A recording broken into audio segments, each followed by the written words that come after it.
Hello बच्चों, welcome to अकेड hub. आज हम पढ़ेंगे हिंदी का चैप्टर 7, क्या निराश हुआ जाए। इसको लिखा है हजारी प्रसाद द्विवेदी ने। तो चलिए शुरू कर लेते हैं। मेरा मन कभी कभी बैठ जाता है। मन बैठना मतलब कि उदास होना। समाचार पत्रों में ठगी, डकैती, चोरी, तस्करी और भ्रष्टाचार के समाचार भरे रहते हैं। आजकल आपने न्यूज़पेपर देखे होंगे, सिर्फ यही न्यूज़ आती है। कहाँ डकैती हो गई, कहाँ चोरी हो गई, क्या तस्करी हो गई, क्या सामान करप्शन हो गया, बस सारी की सारी बुरी से बुरी न्यूज़। आरोप प्रत्यारोप का कुछ ऐसा वातावरण बन गया है कि लगता है कि देश में कोई ईमानदार आदमी ही नहीं रह गया है। आरोप प्रत्यारोप मतलब ब्लेम लगाना, ब्लेम गेम जो चलता है आजकल। कोई नेताओं पर ब्लेम कर रहा है, नेता आपस में ब्लेम कर रहे हैं एक दूसरे को। कोई किसी को करप्ट कह रहा है, कोई किसी को कह रहा है। हर व्यक्ति संदेह की दृष्टि से देखा जाता है। तो ऐसे में ये माहौल तो बनेगा ही कि हर एक पे ही शक होता रहता है कि ये भी बुरा काम करता है और ये भी बुरा काम करता है। जो जितने ही ऊंचे पद पर हैं उनमें उतने ही अधिक दोष दिखाए जाते हैं।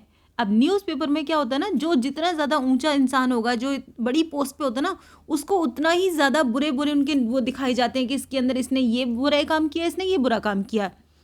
एक बहुत बड़े आदमी ने मुझसे एक बार कहा था कि इस समय सुखी वही है जो कुछ नहीं करता। जो कुछ भी करेगा उनमें लोग दोष खोजने लगेंगे। होता क्या है, देखो, अगर आप कोई ना किसी के अच्छे के लिए कर रहे हो ना बुरे के लिए कर रहे हो, तो लोग उस पर ध्यान ही नहीं देते। तो वो ज़्यादा सुखी है क्योंकि लोग उस पर ध्यान ही नहीं दे रहे हैं, वो अपनी चैन की ज़िंदगी गुजार रहा है। लेकिन जो कुछ भी करेगा, अगर किसी के भले के लिए भी कुछ करने की कोशिश करोगे ना, तो लोग क्या करते हैं ना, उसमें बुराई ढूंढने लग जाते हैं। सबसे पहले उसने क्या अच्छा किया ये ध्यान नहीं रखते। पर अगर उससे कोई भी गलती हो गई तो बस उसके पीछे ही पड़ जाते हैं। उसके सारे गुण भुला दिए जाएंगे और दोषों को बढ़ा चढ़ाकर दिखाया जाने लगेगा।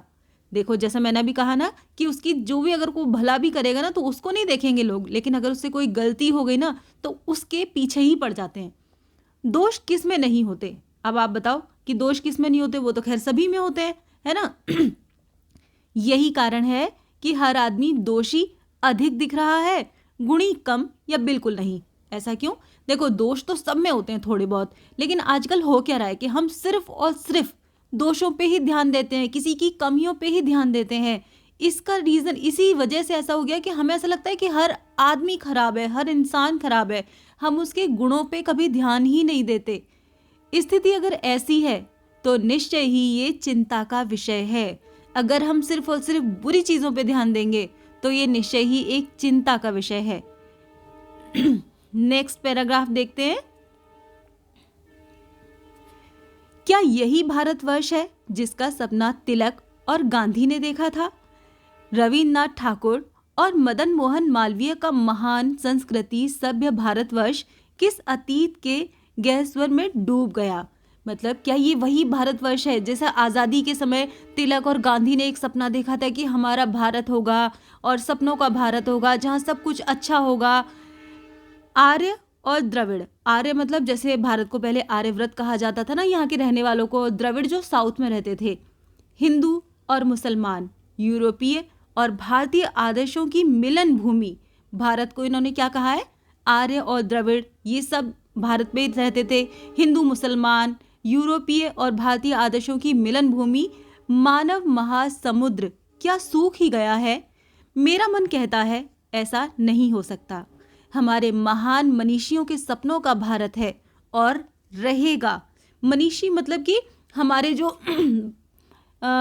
साधु संत थे जिन्होंने जिस भारत का सपना देखा था, तो ये हमारा भारत। लेखक कह रहे हैं कि मेरा मन नहीं मानता कि हमारा भारत अब ऐसा नहीं रहा। मेरा मन कहता है कि हमारा भारत आज भी सपनों का भारत है और हमेशा रहेगा। क्या सही है कि इन दिनों कुछ ऐसा माहौल बना है? नहीं, ये सही है कि इन दिनों कुछ ऐसा माहौल बना है कि ईमानदारी से मेहनत करके जीविका चलाने वाले निरीह और भोले भाले श्रमजीवी पिस रहे हैं और झूठ तथा फरेब का रोजगार करने वाले फल फूल रहे हैं। मतलब आजकल कुछ ऐसा माहौल बन गया है कि जो लोग बेचारे ईमानदारी से मेहनत करके अपना घर चलाना चाहते हैं ना, भोले भाले लोग हैं, वो बुरी तरीके से पिस रहे हैं। उनका लोग फ़ायदा उठाते हैं, उनको अच्छी सैलरी नहीं देते हैं, वो ऊपर पोस्ट पर नहीं पहुंच पाते क्योंकि वो बेईमानी नहीं करते। झूठ और फरेब का रोजगार करने वाले फल फूल रहे हैं, जो बेईमानी करते हैं, जो करप्ट लोग होते हैं ना, या किसी को पैसे दिए ऊपर पहुंच गए अपना काम करा लिया, ऐसे लोग ही फल फूल रहे हैं, ऐसा बिजनेस ही फल फूल रहा है लोगों का। ईमानदारी को मूर्खता का पर्याय समझा जाने लगा है। आजकल आपने देखा होगा कि अगर कोई ईमानदार है ना, तो उसको लोग बोलते हैं बेवकूफ़ है ये तो, क्योंकि इसको आता नहीं है वो करना। लोगों को ये लगता है इसको बेईमानी करनी नहीं आती, इसको पैसा कमाना नहीं आता। सच्चाई केवल भीरू और बेबस लोगों के हिस्से पड़ी है। भीरू होते हैं जो कि डरते हैं किसी भी चीज़ से, जैसे कि हो सकता है भगवान से डरते हैं जो लोग, या फिर जो लोग मजबूर हैं, केवल वही लोग बेचारे सच्चे बचे हैं। ऐसी स्थिति में जीवन के महान मूल्यों के बारे में लोगों की आस्था ही हिलने लगी है। जब ऐसा होगा तो भाई लोग तो जो महान मूल्य थे हमारे, कि सच्चाई हो गई है, झूठ नहीं बोलना है, किसी का बुरा नहीं करना है, तो इनके बारे में लोगों की आस्था हिलने लगी है, क्योंकि जो लोग बेचारे सच्चे ईमानदार हैं वो ही आजकल परेशान हैं। भारतवर्ष ने कभी भी भौतिक वस्तुओं के संग्रह को बहुत अधिक महत्व नहीं दिया है। उसकी दृष्टि से मनुष्य के भीतर जो महान आंतरिक गुण स्थिर भाव से बैठा हुआ है, वही चरम और परम है। भारतवर्ष में हमारे पुराने जो संस्कार हैं, उनके अकॉर्डिंग इसमें बताया गया है कि हमारे यहाँ कभी भी भौतिक चीज़ों पे ध्यान नहीं दिया जाता था। उनको अच्छा, मतलब उनकी वजह से किसी को स्पेशल नहीं माना जाता था। किसी के पास घर है बहुत बड़ा या पैसा बहुत है तो वो इंसान महान हो गया, ऐसा नहीं है। हमारे यहाँ महान उसको मानते थे जिसके अंदर महान आंतरिक गुण हो स्थिर भाव से, वही चरम और परम है, वही परमानेंट है आपके पास। लोभ, मोह, काम, क्रोध आदि विचार मनुष्य में अस्वाभाविक रूप से विद्यमान रहते हैं। अस्वाभाविक मतलब कि जो फिक्स नहीं होते, कभी आते हैं चले जाते हैं। जैसे लोभ मोह, कभी ऐसा होता है कि चलो बेईमानी का विचार मन में आया, ठीक है, लेकिन वो ऐसा तो नहीं कि वो हमेशा रुका रहेगा, वो फिर चला जाता है, फिर लगता है नहीं यार हमने गलत किया, ये ठीक नहीं है। पर उन्हें प्रधान शक्ति मान लेना और अपने मन तथा बुद्धि को उन्हीं के इशारे पर छोड़ देना बहुत बुरा आचरण है। अब जैसे कि ना थोड़े बुरे ख्याल सबको आते हैं, लेकिन उनको अपने ऊपर हावी देना, हावी होने देना और अपनी बुद्धि को उनके इशारे पर चलाने देना, ये बहुत ही बुरा आचरण है। भारतवर्ष ने कभी भी उन्हें उचित नहीं माना। भारत में उन चीज़ों को कभी भी उचित नहीं माना गया।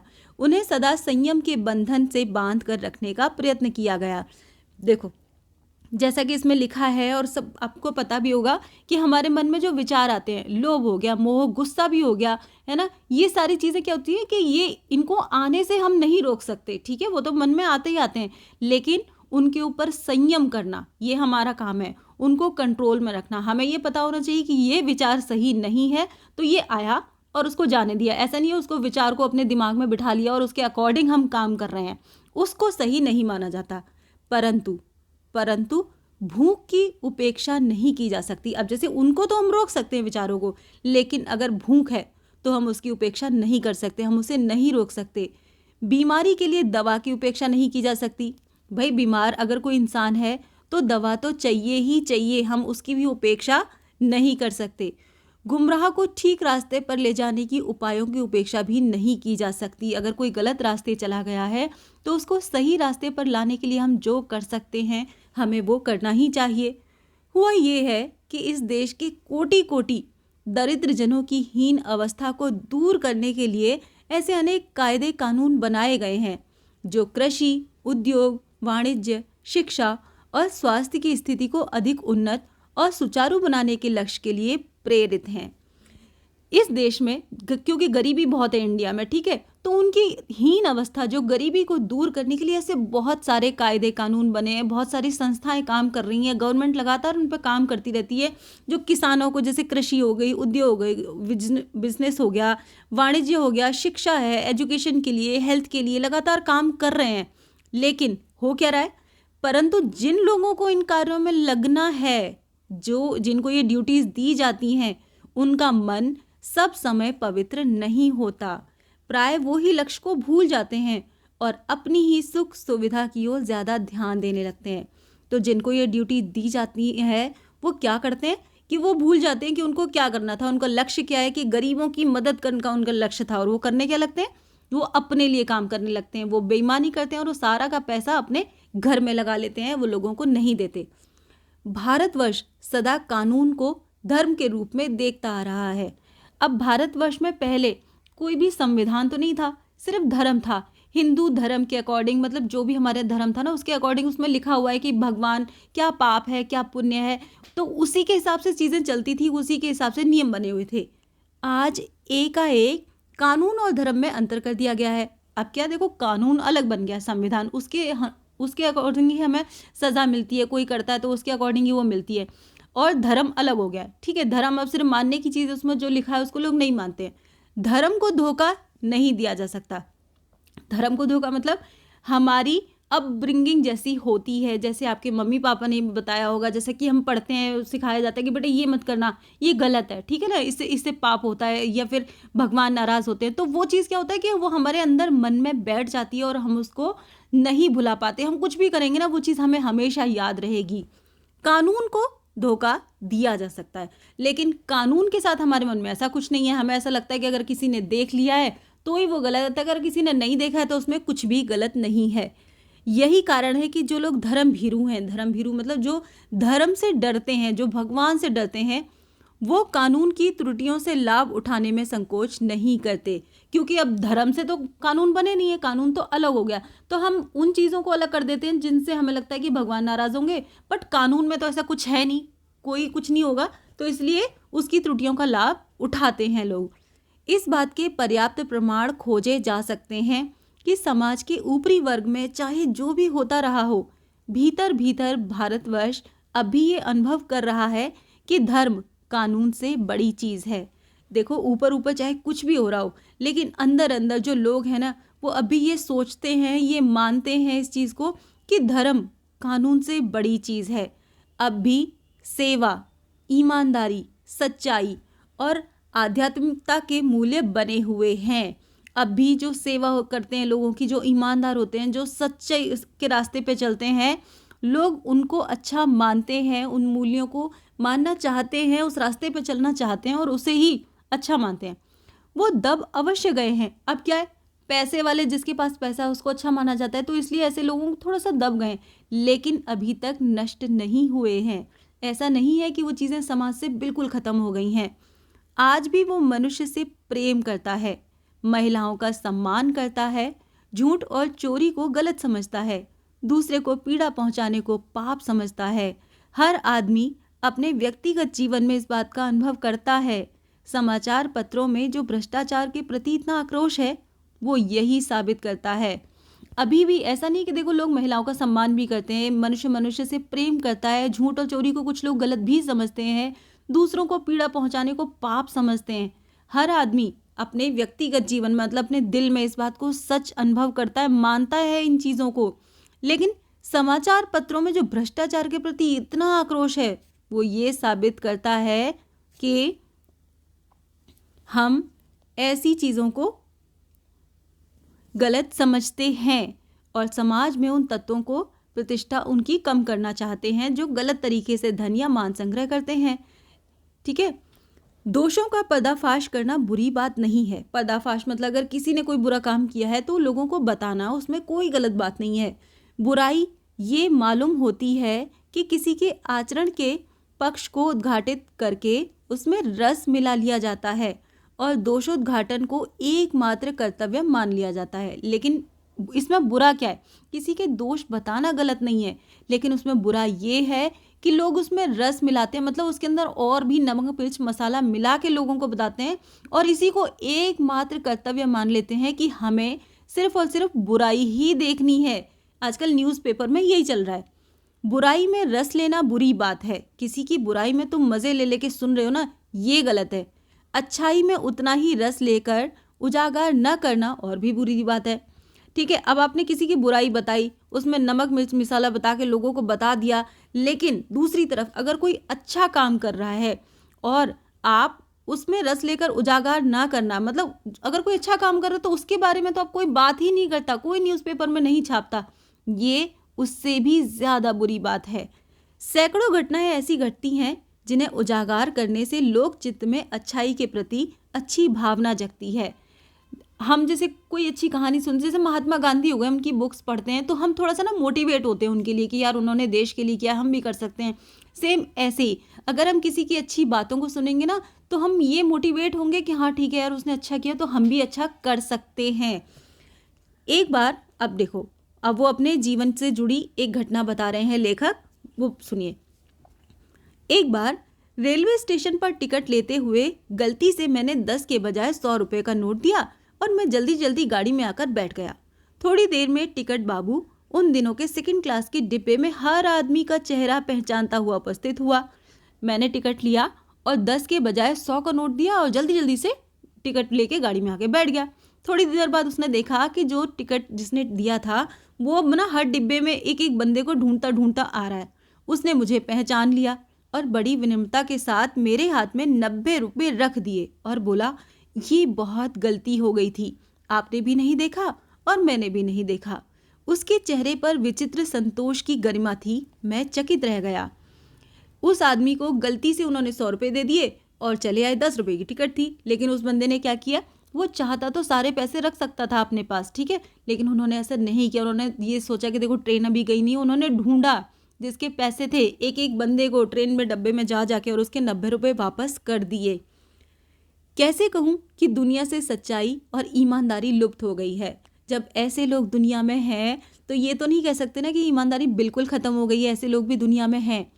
वैसी अनेक अवांछित घटनाएं भी हुई हैं, परंतु ये एक घटना ठगी और वंचना की अनेक घटनाओं से अधिक शक्तिशाली है। अवांछित मतलब जिन्हें हम नहीं चाहते, जो थोड़ी बुरी घटनाएं होती हैं, जैसे थोड़ी चोरी हो गई, कुछ हो गया। लेखक कह रहे हैं कि ऐसी बहुत सारी घटनाएं हुई हैं, होती हैं, जिसमें ठगी हो जाती है, चोरी हो जाती है, लेकिन ये एक घटना उन्होंने जो अच्छा किया, ये उन बुरी घटनाओं से ज़्यादा शक्तिशाली है, ठीक है।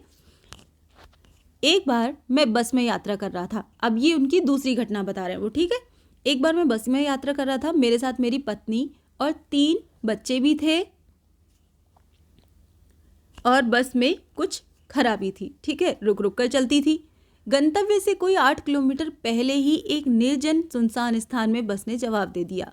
गंतव्य मतलब डेस्टिनेशन, जहाँ तक बस को पहुँचना था उससे 8 किलोमीटर पहले ही बस खराब हो गई एक निर्जन स्थान पर। निर्जन मतलब जन मतलब लोग होते हैं ना, जैसे जन जनता, तो निर्जन मतलब जहाँ पे कोई भी इंसान ना हो, दूर दूर तक, ऐसा सुनसान स्थान।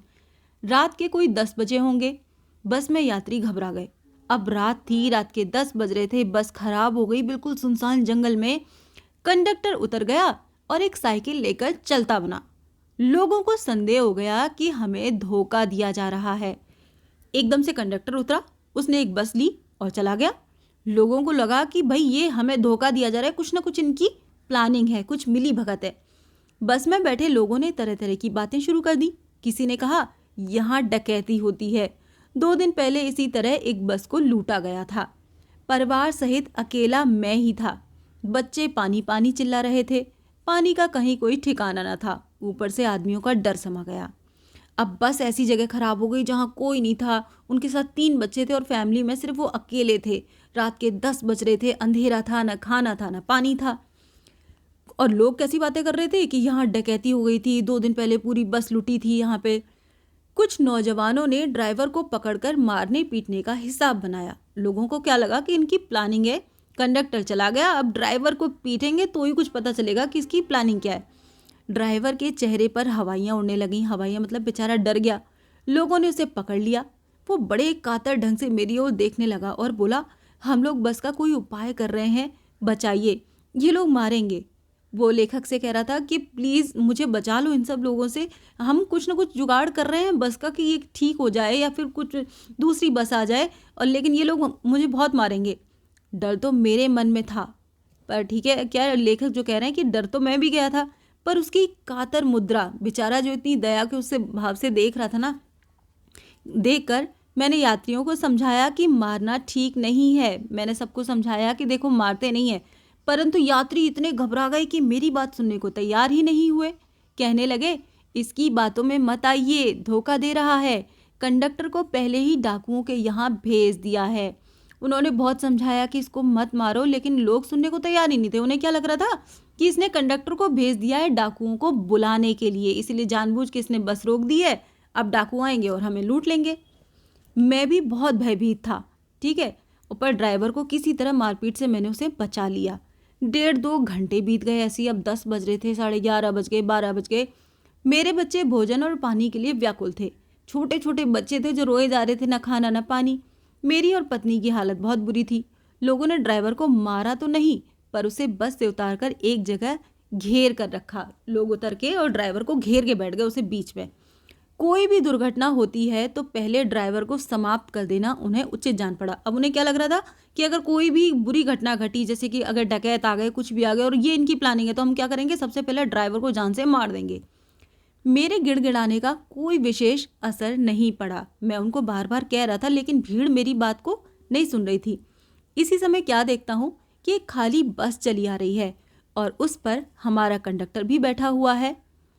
एकदम से उन्होंने क्या देखा कि सामने से एक खाली बस आ रही है और उसी बस में उनका कंडक्टर जो साइकिल से गया था वो बैठा हुआ है। उसने आते ही कहा, अड्डे से नई बस लाया हूँ, इस बस पर बैठिए, वो बस चलाने लायक नहीं है। फिर मेरे पास आकर लोटे में पानी और थोड़ा सा दूध लेकर आया और बोला, पंडित जी, बच्चों का रोना मुझसे देखा नहीं गया, वहीं दूध मिल गया, थोड़ा लेता आया। अब देखो वो कंडक्टर कहाँ गया था, वो गया था बस लेने, वो बस स्टैंड गया, वहाँ से दूसरी बस लेके आया और उसने देखा था कि छोटे बच्चे परेशान थे, रो रहे थे, तो वो दूध लेकर आया, वहाँ से पानी लेकर आया। यात्रियों की फिर जान में जान आ गई। ठीक है, जब उन्होंने देखा कि बस आ गई, कंडक्टर वापस आ गया, सब कुछ ठीक है, तब उनकी जान में जान आई। सब ने उसे धन्यवाद दिया कंडक्टर को, ड्राइवर से माफ़ी मांगी और 12 बजे से पहले ही सब लोग बस अड्डे पहुंच गए। अब कैसे कहूँ कि मनुष्यता एकदम समाप्त हो गई है। कैसे कहूँ कि लोगों में दया माया नहीं रह गई है। जीवन में जाने कितनी ही ऐसी घटनाएं हुई हैं जिन्हें मैं भूल नहीं सकता। जिंदगी में कितने बुरे लोग मिलते हैं, लेकिन ऐसा नहीं है कि सब बुरे हैं, अच्छे लोग भी आपको मिलते ही मिलते हैं। ठगा भी गया हूँ, ठीक है, धोखा भी खाया है, परंतु बहुत कम स्थलों पर विश्वासघात नाम की चीज़ मिलती है। केवल उन्हीं बातों का हिसाब रखो जिनसे धोखा खाया है, तो जीवन कष्टकर हो जाएगा। अगर आप केवल उन्हीं बातों का हिसाब रखोगे कि किसने हमें परेशान किया है, किसने धोखा दिया है, तो ज़िंदगी बहुत ज़्यादा मुश्किल हो जाएगी बुरी बुरी चीज़ें याद करके। परंतु ऐसी घटनाएं भी बहुत कम नहीं है जब लोगों ने अकारण सहायता की है। अकारण मतलब बिना किसी रीज़न के, कोई आपका रिश्तेदार नहीं है, वो आपके दोस्त नहीं है, वो आपको जानते भी नहीं है, फिर भी जब ज़रूरत होती है तो वो आपकी मदद करते हैं, बिल्कुल स्ट्रेंजर, अननोन लोग। निराश मन को ढांढस दिया है और हिम्मत बंधाई है। कविवर रविन्द्रनाथ टैगोर ने अपने प्रार्थना गीत में भगवान से प्रार्थना की थी कि संसार में केवल नुकसान ही उठाना पड़े, धोखा ही खाना पड़े, तो ऐसे अवसरों पर भी प्रभु मुझे ऐसी शक्ति दो कि मैं तुम्हारे ऊपर संदेह ना करूं। ओके, रविन्द्रनाथ टैगोर ने अपने एक गीत में लिखा था कि अगर कुछ भी ऐसा है कि मुझे इसमें नुकसान ही उठाना पड़ेगा, इस संसार में रहकर धोखा ही खाना पड़ेगा, कोई बात नहीं, ठीक है, ऐसे अवसर पर भी आप मुझे बस इतनी शक्ति देना कि मैं आपके ऊपर कभी भी डाउट ना करूं, मैं हमेशा भगवान में विश्वास मेरा बना रहे। मनुष्य की बनाई विधियां गलत नतीजे तक पहुंच रही हैं तो इन्हें बदलना होगा। अगर हम लोगों ने जो भी बना लिए हैं रिवाज आजकल, अगर उनसे सही नतीजे नहीं मिल रहे तो हमें इन्हें बदलना होगा। वस्तुतः आए दिन इन्हें बदला ही जा रहा है, लेकिन अब भी आशा की ज्योति बुझी नहीं है। महान भारतवर्ष को पाने की संभावना बनी हुई है और बनी रहेगी। मेरे मन, निराश होने की ज़रूरत नहीं है।